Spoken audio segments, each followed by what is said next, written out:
Hello दोस्तों, आज हम बात करने वाले हैं उस टॉपिक पर जिसके पीछे पूरी दुनिया लगी हुई है, जिसको पाने के लिए हर एक इंसान दिन रात मेहनत करता है।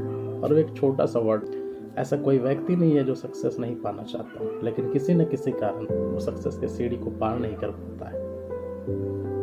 तो आज के वीडियो में हम बात करेंगे सफलता के तथ्यों पर कि क्या ऐसा आपके या हमारे अंदर होना चाहिए जिससे हम या आप सफलता के रास्ते पर आसानी से जा सकते हैं। तो सबसे पहले जानेंगे कि सफलता जिसको पाने में पूरी दुनिया के लोग लगे रहते हैं, असल में उसकी परिभाषा क्या होती है। उसके बाद बात करेंगे सफलता के तथ्यों के बारे में कि ऐसा कौन सा तथ्य है जिसके ना होने से सफलता पाना मुमकिन ही नहीं नामुमकिन हो जाता है। तो वीडियो को अंत तक देखे बिना स्किप किए हुए, और चैनल पर नया है तो चैनल को सब्सक्राइब कर दीजिए और अपने दोस्तों के साथ शेयर कर दीजिए। तो चलिए शुरू करते हैं बिना वक्त गवाए। तो सबसे पहले जानते हैं कि सक्सेस जिसको पाने के लिए लोग दिन रात मेहनत करते हैं, असल में उसकी परिभाषा क्या होती है। What is success? तो मैं बता दूं कि सक्सेस की परिभाषा हर किसी के लिए अलग अलग होती है। जैसे किसान को थोड़ी भूमि हासिल करना, उसमें फसल उगाना उसके लिए सक्सेस हो सकती है। किसी को उचित वेतन वाली नौकरी पा लेना, अपने परिवार का पालन पोषण कर लेना उसके लिए सफलता हो सकती है। किसी विद्यार्थी को परीक्षा में अच्छे नंबर से पास हो जाना उसके लिए सक्सेस हो सकती है। लेकिन हमारी संस्कृति में और विश्व के अनेक विकसित देशों में सक्सेस को भौतिक और समृद्धि से जोड़कर देखा जाता है। अब बात करते हैं कि हिस्ट्री में सक्सेस की क्या परिभाषा दी गई है। तो जानते हैं सबसे पहले हिस्ट्री के बारे में कि हिस्ट्री में आखिर सक्सेस की क्या परिभाषा दी गई है। तो बता दें कि 20वीं शताब्दी के एक दार्शनिक अर्ल नाइटिंगेल नाम के व्यक्ति ने अपनी पुस्तक the classic audio recording the एस्ट्रोजेंट नाम के पुस्तक में पर सक्सेस की एक बहुत ही अच्छी परिभाषा दिया है। वे कहते हैं कि सफलता एक योग्य आदर्श का क्रमिक रूप से साकार होना होता है। इसका मतलब ये है कि जब हम किसी ऐसी दिशा में कार्य करते हैं या बढ़ते हैं जिसको हम मूल रूप से पाना चाहते हैं, और वो हमें मानव जगत में सम्मान और गरिमा दिलाने वाला हो, तो हमें लगता है कि हम सफल हो रहे हैं।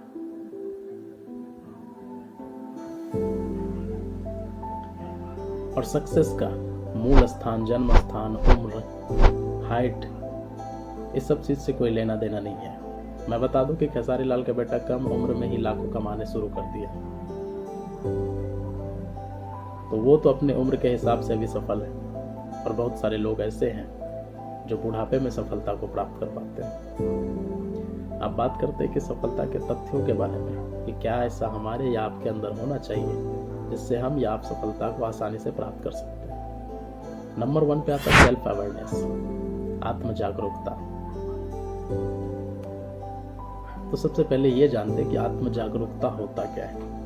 आत्म जागरूकता का मतलब है कि आप अपने अंदर की भावनाओं को, अपनी रुचि को जानने का प्रयास करें कि आप असल लाइफ में चाहते क्या है, आप किस फील्ड में एक्सपर्ट हैं और आपका दिल क्या करता है कौन सा काम करने का, और आपको अंदर से लगे कि हम इस काम में सफलता प्राप्त कर लेंगे या हो सकते हैं, तो आप उस काम को पहचान के अपने अवेयरनेस को बढ़ाकर आप उस रास्ते पे बढ़ सकते हैं। नंबर 2 पे आता है सेल्फ डायरेक्शन। सेल्फ डायरेक्शन से आपको ये पता चलता है कि आप कहाँ जाना चाहते हो और आप अभी कहाँ जा रहे हो। आप सेल्फ डायरेक्शन का यूज करके अपने आप को भीड़ से अलग साबित कर सकते हैं और सफलता के रास्ते में आगे बढ़ सकते हैं। वो कहते हैं ना, सक्सेस चाहिए तो आपको भीड़ से अलग चलना ही होगा। भीड़ में रहकर कोई भी सफलता प्राप्त नहीं कर सकता।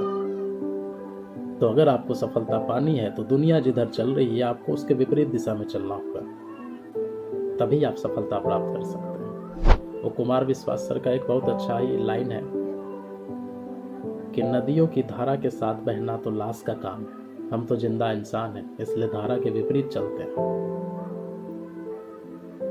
तो कहने का मतलब यही है कि दुनिया जिधर जा रही है आपको उससे विपरीत निकलना होगा, तभी आप सब सक्सेस के रास्ते पे आसानी से जा सकते हैं। दुनिया से कुछ अलग करना होगा।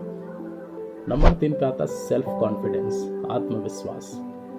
सेल्फ कॉन्फिडेंस हर किसी के लाइफ में सबसे बड़ा रोल प्ले करता है। एक उदाहरण से समझते हैं। जंगल में बहुत सारे जानवर रहते हैं। सबसे ऊंचा जानवर जिराफ, सबसे मोटा हाथी, सबसे तेज दौड़ने वाला हिरन। लेकिन इन सब में से कोई जंगल का राजा तो नहीं है ना। जंगल का राजा कौन है? शेर। क्या कभी सोचा है कि जंगल का राजा शेर ही क्यों है? क्योंकि इस बंदे का एटीट्यूड, इस बंदे का कॉन्फिडेंस इसे राजा बनाता है। एक कहानी में लिखा गया है कि जब शेर से पूछा गया कि आप ना तो लंबे हैं, ना तो मोटे हैं, ना तेज दौड़ते हैं, तो आप जंगल का राजा क्यों हैं? तो पता है इस बंदे ने क्या जवाब दिया? इसने कहा कि मुझे लगता है कि मैं राजा हूं, इसलिए मैं राजा हूं। इन छोटी सी वर्ड में बहुत बड़ी बात छुपी हुई है, जरा समझिएगा कि इसका एटीट्यूड कहता है कि मैं राजा हूं, इसलिए वह राजा है। आप हर किसी एग्जाम में 100 में से 100 नंबर लाते हैं, लेकिन आपको किसी चीज़ के कॉन्फिडेंस नहीं है, किसी चीज़ करने का हुनर नहीं है, तो आपका वो मार्क्स सिर्फ कागजों में ही रह जाएगा। एक छोटा सा कागज किसी इंसान का भविष्य नहीं बना सकता। मान लेते हैं आपको पढ़ाई में थोड़ा कम नॉलेज है, लेकिन किसी चीज़ का हुनर आपके पास बहुत ज़्यादा है, तो आप सक्सेस के रास्ते में आसानी से जा सकते हैं।